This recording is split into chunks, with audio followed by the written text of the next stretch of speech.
கேட்டதை கொடுக்கும் அபிஜித் நட்சத்திர வழிபாட்டு நேரம் இந்த மாதம் எந்த அன்னைக்கு வருது, எந்த நேரத்தில் நம்ம இந்த பூஜையை பண்ணணும் அப்படிங்கிறத பார்த்துடலாம் வாங்க.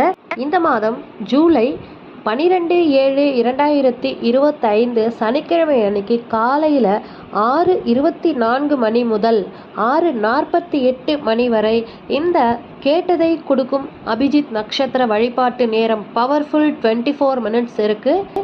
இந்த அபிஜித் நட்சத்திரத்தில் நாம் எந்த ஒரு காரியத்தை செஞ்சாலும் அந்த காரியம் பல மடங்கு வெற்றியடையும் அப்படின்னு சொல்லப்படுது. இந்த பவர்ஃபுல் 24 minutes இந்த நேரத்தில் நம்ம கிருஷ்ண பகவானை வழிபாடு செய்வதன் மூலம் நீண்ட நாட்களாக நமக்கு இருக்கக்கூடிய பிரச்சனைகள் தீர்வதற்குரிய வழி உண்டாகும் அப்படின்னு சொல்லப்பட்டிருக்கு. இந்த குறிப்பிட்ட நேரத்தில் வீட்டு பூஜை அறையில் இருக்கக்கூடிய கிருஷ்ண பகவானுடைய படத்திற்கு முன்னாடி 2 அகல் தீபங்கள், அதாவது நெய் தீபமாக ஏற்றி வச்சுட்டு நீங்கள் வழிபாடு செய்யலாம். இந்த மாதிரி தீபம் ஏற்றி வச்ச பிறகு அவருக்கு துளசி மாலையை சாற்றி மஞ்சள் நிற மலர்களை வச்சு உங்களுடைய நீண்ட நாள் கோரிக்கை என்னவோ, எந்த பிரச்சனை உங்களுக்கு சரியானால் நீங்கள் நிம்மதியாக வாழ முடியும் அப்படின்னு நினைக்கிறீங்களோ அது சரியாக வேண்டும் அப்படின்னு கிருஷ்ண பகவானிடம் நீங்கள் வேண்டிக்கோங்க.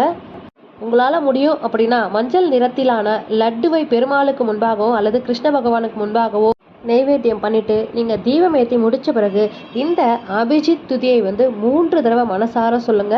அந்த துதியை நான் இப்போ உங்களுக்கு சொல்கிறேன். ஆகமாந்தூதீர அபஜிதாம்பர நக்ஷத்ராணாம் நாதத்தீய ஜோதீனாம் நலகங்காதர பவதாரண சிவஷ்ய விஷ்ணு மெய்தீனாம் பவதாவலம் சுத பரிபாலய சரணாகத பாஹிமா. இந்த பவர்ஃபுல் 24 minutesல சனிக்கிழமை அன்னைக்கு இந்த ஒரு குறிப்பிட்ட நேரத்தில் நம்ம ஏதாவது ஒரே ஒரு வேண்டுதலை வச்சு அல்லது ஒரு கோரிக்கையை நம்ம கிருஷ்ண பகவானிடம் வச்சு வழிபாடு செஞ்சோம் அப்படின்னா அந்த கோரிக்கை விரைவிலேயே நிறைவேறும் அப்படிங்கிறது தான் ஒன்றும். ட்ரை பண்ணி பாருங்கள், கண்டிப்பாக உங்களுக்கு வெற்றி கிடைக்கும்.